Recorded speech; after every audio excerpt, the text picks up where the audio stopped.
Tasty carrot హల్వాను ఏ విధంగా తయారు చేసుకోవాలో ఈ వీడియోలో చూద్దాం. నమస్తే, welcome back to my channel సాత్విరాజ్.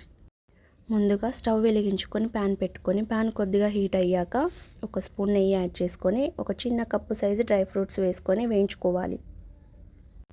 Video కనుక మొదటిసారి చూస్తున్నట్టయితే వీడియోకి ఒక లైక్ చేయండి, ఛానల్ సబ్స్క్రైబ్ చేసుకోండి. ఈ పప్పులు వేగాక తీసుకొని పక్కన పెట్టుకోవాలి.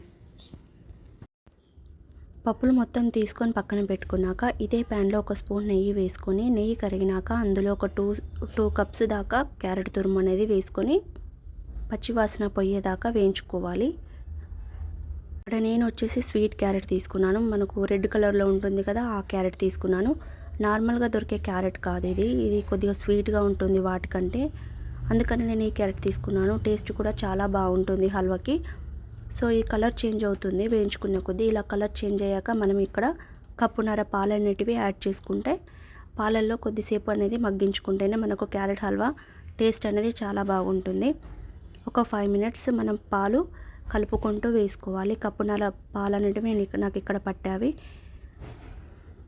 చూసారు కదా, కప్పున్నర పాలు తీసుకొని ఇందులో మంచిగా మిక్స్ అయ్యే విధంగా కలుపుకుంటూ ఇక్కడనే షుగర్ కూడా వేసుకోవాలి. ఇక్కడ నేను షుగర్ వచ్చేసి ఒక హాఫ్ కప్పు షుగర్ తీసుకున్నాను.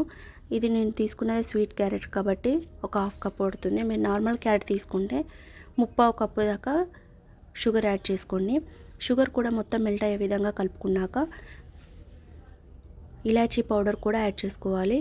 పాలు మొత్తం వినికిపోయేదాకా కలుపుకుంటూనే ఉండాలి. ఫ్లేమ్ అనేది మనకు మీడియం టు లో ఫ్లేమ్లో ఉంటేనే ఇది క్యారెట్ తురుము అనేది చాలా చక్కగా కుక్ అవుతుంది, లేకపోతే అడుగు పట్టేస్తూ ఉంటుంది. ఓకే, మనకు టైం లేదు కానీ హై ఫ్లేమ్లో పెట్టి చేసామంటే అడుగు పట్టేస్తుంది. కొద్దిగా కేర్ఫుల్గానే చేయాలి ఇది. సో మనం ఇలాచీ పౌడర్ వేస్తాగానే స్మెల్ అయితే చాలా బాగుంటుంది. వీడియోలో చూపించిన విధంగా ఒక 5 మినిట్స్ కుక్ చేసుకున్నట్టయితే ఇట్లా దగ్గర వచ్చేస్తుంది. మనం ముందుగా వేయించి పెట్టుకున్న జీడిపప్పు పలుకులు ఉన్నాయి కదా, అవి కూడా యాడ్ చేసుకొని మొత్తం మిక్స్ అయ్యే విధంగా కలుపుకుంటే మనకు ఎంతో టేస్టీ క్యారెట్ హల్వా అనేది రెడీ అయిపోతుంది. ఫస్ట్ టైం చేసినా ఎంతో టేస్టీగా ఉంటుంది క్యారెట్ హల్వా. ఇది అంత పెద్ద ప్రాసెస్ అయితే కాదు అని నేను అనుకుంటాను.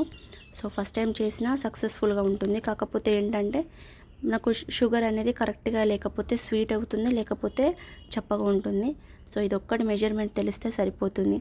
ఎంతో టేస్టీ క్యారెట్ హల్వా అనేది రెడీ అయిపోయింది. సో ఖచ్చితంగా వీడియోని లైక్ చేసి ఛానల్ని అయితే సబ్స్క్రైబ్ చేసుకోండి. Thanks for watching. Please subscribe my channel.